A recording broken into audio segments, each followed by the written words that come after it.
Hey guys, Veronica, Andrew, and Nate here. We are Foodies Watching Movies, a podcast dedicated to awesome movies, great food, and that's about it. Check us out on the JIC network at www.journeyintocomics.com. Maybe throw some money over to our Patreon. So we can eat this week.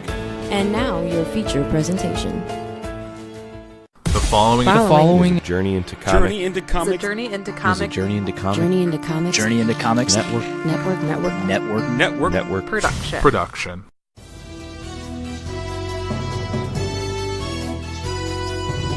We interrupt the Journey into Comics network feed for this late-breaking edition of Puhr News, featuring Andrew Puhr. Welcome back, ladies and gentlemen. This is episode 11 of Puhr News, the show covering all things news that aren't exactly entertaining. For entertainment news, you need to check out my other show, which is Puhr Entertainment.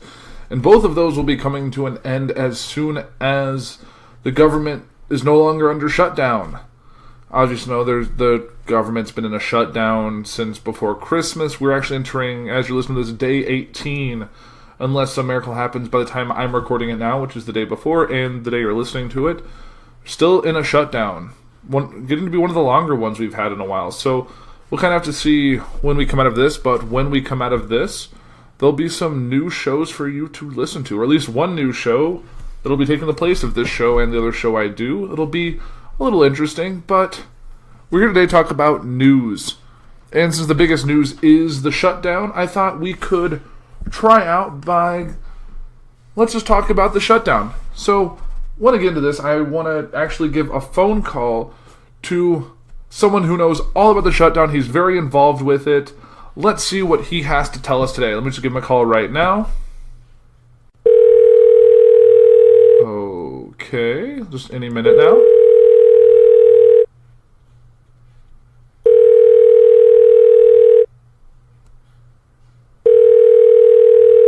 We're sorry, the number you have dialed is not in service at this time. Okay. Well, it looks like nobody here has anything to say about the shutdown because the government's on shutdown. So anyone who has anything to say about it is obviously not doing their job. So what are we going to talk about today? What could we talk about? Now, I know this thing's kind of a little off the cuff than my usual show, but with the shutdown, things get a little off the rails. I know I've covered it on the entertainment part of it, but this is about the only news I can talk about that's not shutdown related. And that is everyone's favorite pastime, and that is football.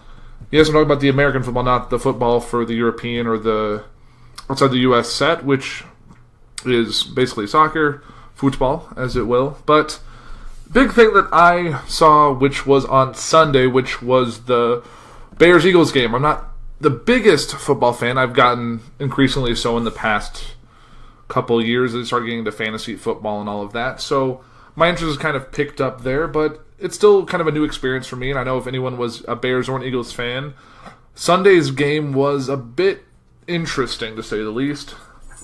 Obviously, I'm going to say this, and you can take it with 2 cents. Obviously, if your victory in a playoff game comes down to your kicker, you have not been playing a game worthy of the playoffs. So don't blame the kicker, blame the offense. They really should have stepped their game up and not relied on their kicker, who's had a so-so career so far, to clinch the victory, because that's just too much pressure for one person who gets you a couple points. Definitely should have gotten a touchdown there. But like I said, the big thing was involving the Chicago Bears quarterback, or not Chicago, right? And he has some stuff to answer. But this is involving the Bears kicker, and that is Cody Parkey. And this is an article from ESPN, and really it's Bears kicker Cody Parkey has no answer for a missed field goal loss. So kicker Cody Parkey expressed his belief that his potentially game-winning 43-yard field goal in the Chicago Bears playoff loss to the Philadelphia Eagles hit the left upright and bounced off the crossbar. "You can't make this up," Parkey said. "I feel terrible. I let the team down. That's on me. I have to own it. I have to be a man. Unfortunately, that's the way it went today."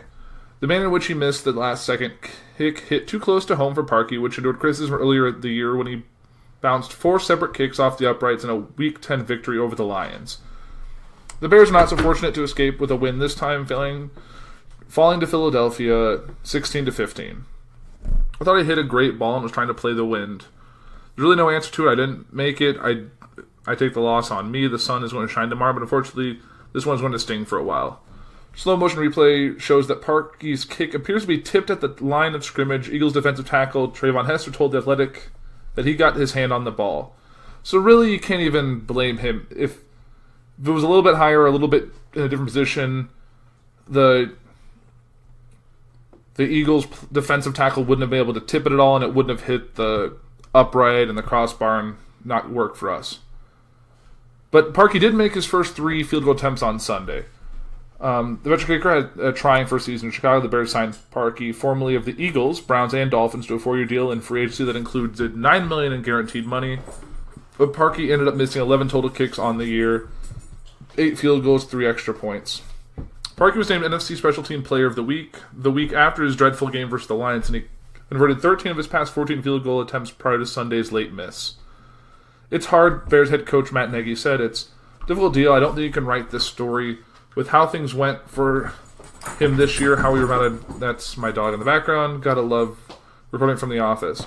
And then for that to happen, it's tough. Chicago has been able to stabilize its kicker situation since the club released Robbie Gould, the franchise's all-time leading scorer prior to the 2016 season. Gould, who was 82 of 85 in field goal attempts since leaving the Bears, attended Sunday's playoff loss as a fan. That's just awkward. Yeah, it looks like they changed his, in a more recent article, they did change his miss to a block. Like I said, Trayvon Hester of the Eagles did tip it, which caused it to go the way it went. So, really can't blame Parkey as much. It is unfortunate because they were just so close within seconds of getting it. But it is what it is with football. Sometimes all it takes is one slight miss to cause all this. But speaking of the Philadelphia Eagles, this win scores the best NFL wildcard rating for NBC since 1994. Obviously, we're talking about the TV viewing. Looking into the final minutes, like it may go into overtime and delay the start of the Golden Globes, last night's NFL wildcard playoff, or Sunday night as you listen to this, between the Philadelphia Eagles and the Chicago Bears was a solid winner for not just the current Super Bowl champions, but also the NFL and NBC. After a strong performance from Eagles quarterback Nick Foles, an often grinding game, and a failed potential game-winning 43-yard field goal in the final seconds from Bears kicker Cody Parker that bounced off both the upright and the crossbar, the visitors in the Windy City claimed a 16-15 victory. 30 puts more wind under the Eagles' wings for a possible Super Bowl return. It is a team that we also saw near Super Bowl numbers for the league and the Comcast-owned network on a weekend of football rating wins as the playoffs progress. Going into the first hour of Sunday's primetime and right up to the start of the Globes, the Eagles-Bears game drew a 22.9 out of 40 metered mark result. It marks the best any show on any network of any type has done since Super Bowl 52 in February. In fact, the Eagles-Bears battle had the best wildcard overnight rating for NBC since Bill Clinton was president, when the Denver Broncos took on the LA Raiders on January 9th, 1994. Well, very likely to change. Right now, the fast affiliates for the final hour of the game from 7 to 8 p.m. It had the game snaring an 11.2 out of 40, rating among 18 to 49 overall. Viewership for the tense back and forth hour reached an amazing 37.7 million people watching to see which team would move on. With leading numbers like that and the fact that Andy Samberg and Sandra Oh hosted Golden Globes is actually down from last year in metered market ratings, it's a huge blow for the award show. That is reinforced by the fact that the Eagles-Bears game peaked with a massive 27.6 out of 43 in the 7:45 to 8 p.m. time slot right before the Globes went live from the Beverly Hilton.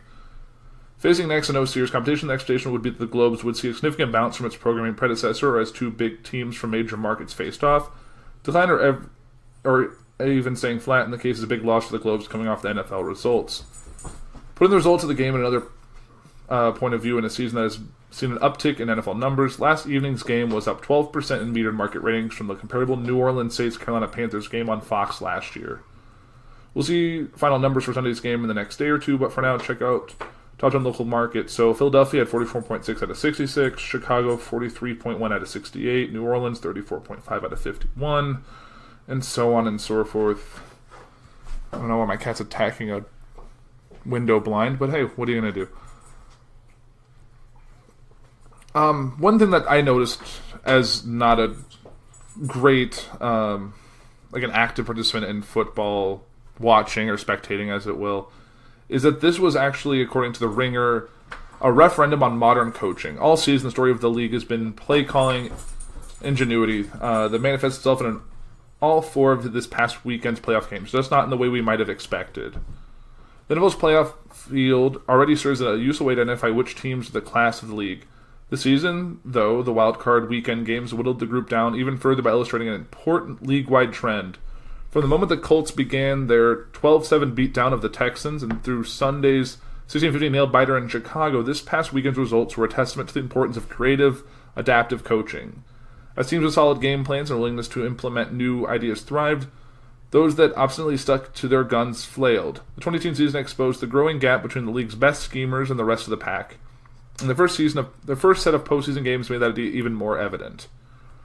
Let's start with the Colts and the staff that arguably did the best job in football this season. Saturday's clash with the Texans was the 3rd meeting between these teams since late September.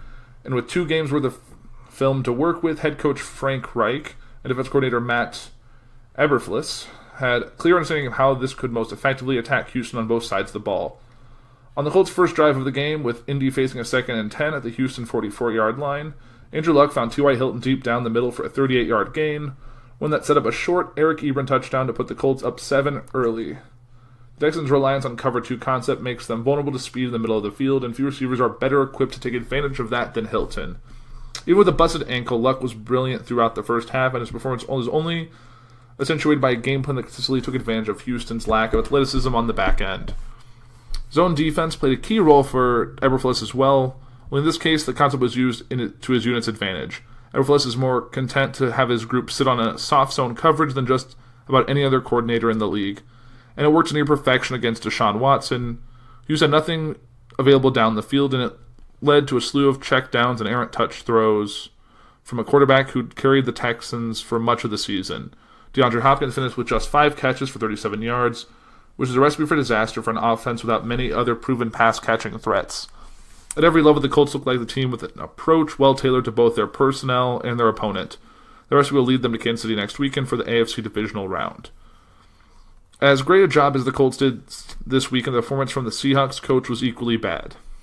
Throughout the regular season, Seattle's run-heavy offensive approach produced some strong returns.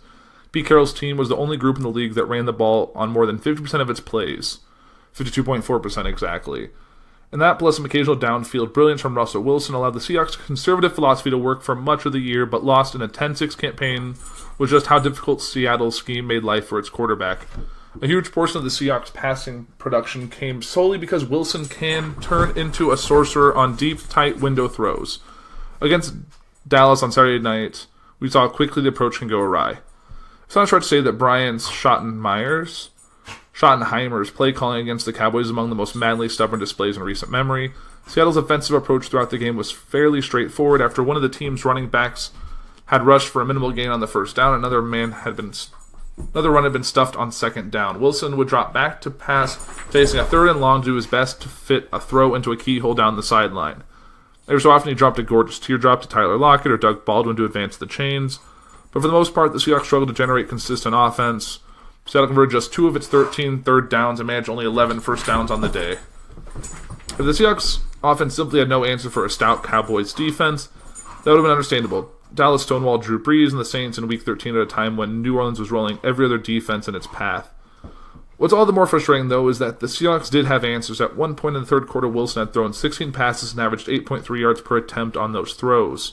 At that same point, Seattle had recorded 21 non-quarterback running plays, which had gone for just 2.8 yards per carry. So back to 28-yard Rashad Penny run from early in the third quarter, and the number drops to 1.55 yards per rush. Seeing with a run early, run often play when your team can't crack 2.0 yards per carry and your quarterback is Russell Wilson, and is nothing short of a coaching malpractice. And to make matters worse, seemingly every time the Seahawks utilized play action to take a shot downfield, they produced a big play. On back-to-back 1st and 10 situations early in the second quarter, Wilson uncorked play action throws to Ed Dixon and Tyler Lockett for gains of 26 and 40 yards, respectively. Wilson finished the game 9 of 10 on play action passes for 111 yards according to the Pro Football Focus.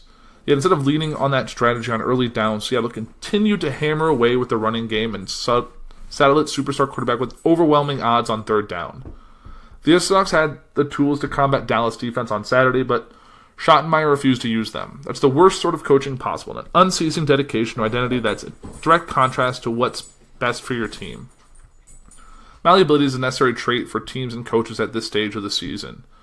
And that's what made the Chargers' strategy on Sunday so noteworthy. This year, most of the coaching that was lauded around the league was by newly minted offensive masterminds, but Chargers defensive coordinator Gus Bradley's game plan against Lamar Jackson and the Ravens was a stroke of defensive genius. As ESPN's Adam Schefter pointed out on Sunday, the Chargers used 7 defensive backs on 58 of their 59 defensive snaps against Baltimore. Previously this season, no team in the league had utilized 7 DBs on more than 17 plays in a game. Bradley clearly believed that the best way to combat Jackson's running ability was to flood the field with speed, and for much of the afternoon, he was right. The Chargers paired their safety-heavy approach with an expert game plan along the defensive line that matched stunts and shift alignments to various Ravens motions and formations. By packing 3 players on the interior of the line and emphasizing penetration, Bradley's front 4 was able to set up shop in the Baltimore backfield. It didn't hurt that the linebacker Melvin Ingram was the best player on the field. It's fitting that the Chargers earned the right to play the Patriots in the divisional round by deploying a previously unused defensive scheme. Bill Belichick has built his career by staying at least one step ahead of every other team, constantly evolving and shape-shifting the best fit his personnel and his best combat New England's opponent that week. Not surprisingly, the team that earned first-round byes this season featured 4 of the most forward-thinking head coaches in the league. Andy Reid and Sean McVay have been paragons of innovation for the past few seasons. Sean Payton has long been one of the game's preeminent offensive minds, and after a win over the Bears on Sunday, Eagles coach Doug Peterson is making noise in the playoffs. The advantages that coaches provide went a long way to establish those teams as the best in the football this year. Now they'll be joined in the divisional round by the coaches who are most willing to take on a similarly open-minded approach. By the time the playoffs begin, it's tempting for coaches to believe that the formula that got them to the postseason is infallible.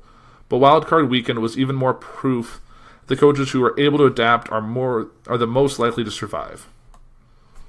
And there you have that. And that wasn't even the crazy. So here's the 32 things from USA Today about the division, about heading into the divisional playoff rounds in 2018. So, other things. So, number 1, it seems the wildcard round was chock full of fresh faces and teams. Well, it was. None of the 8 clubs competing in the opening round was in action in the last season's wildcard game, and the Eagles, a number 1 seed with a bye in 2017, even reached the playoff field a year ago.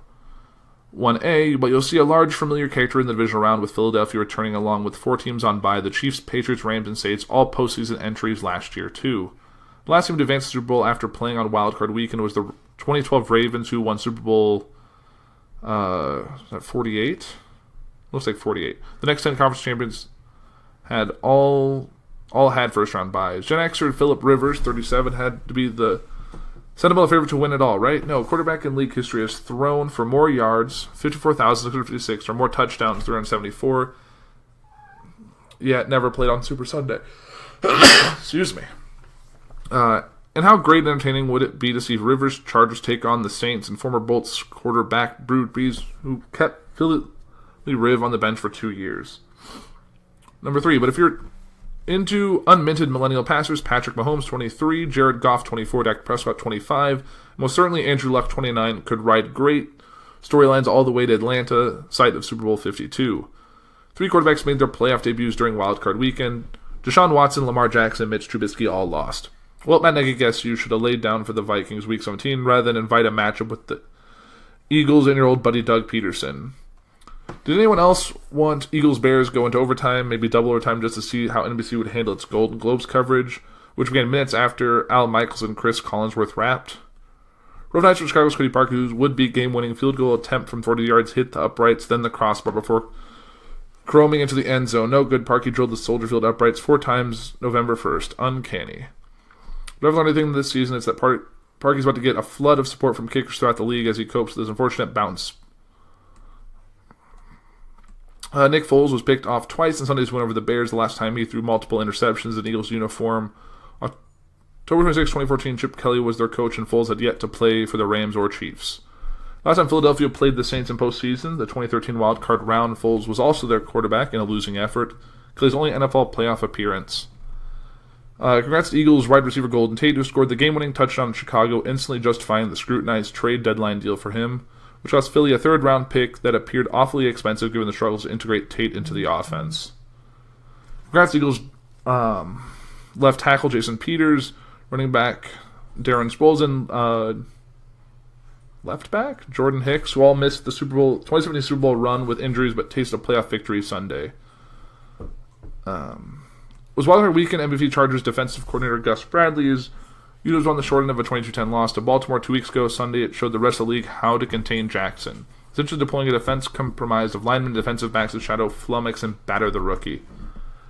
Jackson, who turns 22 on Monday, became the youngest quarterback to start a playoff game in NFL history. He looked like it. Make no mistake, the Ravens don't win the AFC North without Jackson's heroics in the second half of the season, when he went 6-1 as the starter, but Bradley and the Bolts provided a blueprint to stopping him, and the fresh reminder that though Jackson remains an elite athlete and highly effective with the ball in open space, he's got a long, long way to go to be a fully formed pro quarterback.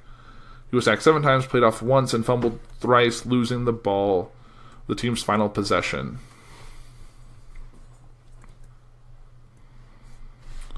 Number 13. Who figured out Chargers rookie kicker Mike Badgley? Outperforming Ravens All-Star pro Justin Tucker. Bagley set a Bolts postseason record with 5 made field goals, while Tucker was 1 for 2 on 3-point tries. Tucker missed 5 field goals this season, 3 against LA.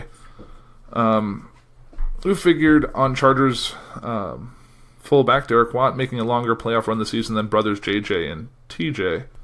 Oh, that's right. I forgot there was a whole mess of them.